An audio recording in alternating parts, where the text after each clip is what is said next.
this game pitted the Bloods, who had lost 4 in a row and sitting 7th on the ladder, against the Eagles, who were 3rd, but perhaps hadn't played up to that standard. And certainly the Bloods had been great early in the season, but had fallen away, and they were dominated by the Eagles in the opening term.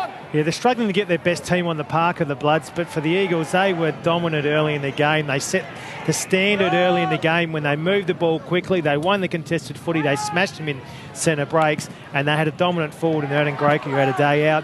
This little section we're seeing now is where West Adelaide forced their way back into the game in the second quarter, where they suddenly were competitive. They played with some spirit, they played with some intensity, and all of a sudden the game really closed up, and a late goal in the second quarter there from Adam Groke just enabled them to sneak out a 12-point margin at half-time. But from then on, the Eagles just dominated the contest.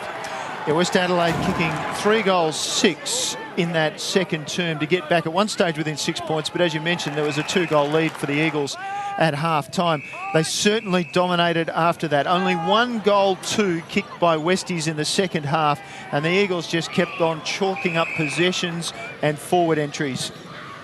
And the issue for Andy Collins is how uncompetitive West Adelaide were in that second half.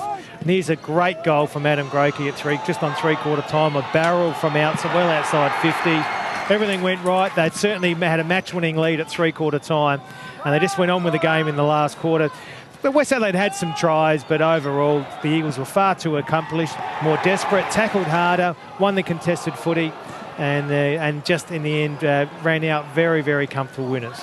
Well deserving of their 3rd place on the table. There's no doubt about that. They've got 9 wins and 6 losses now, the Eagles. And we can just see the quality there of Chris Knights, who, of course, is on the AFL list with Adelaide, and Matthew Broadbent on the Port Adelaide AFL list, providing Craig Parry with an opportunity to kick a very simple goal from the goal square. So there's the quarter by quarter, and you notice there 27 points for the Eagles at quarter time. It was only 12 at half-time, a very competitive comeback from the Bloods, but gee, they fell away in that second half. It was 12 goals to 1 in the second half for an 83-point margin in favour of the Eagles.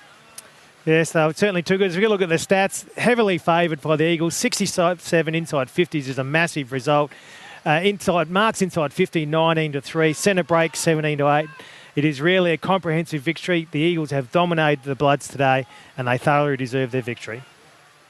We're the Eagles and we always battle through. The mighty flying Eagles wearing gold and green and blue. Sound the siren, turn us loose and watch the feathers fly, and we'll see what we can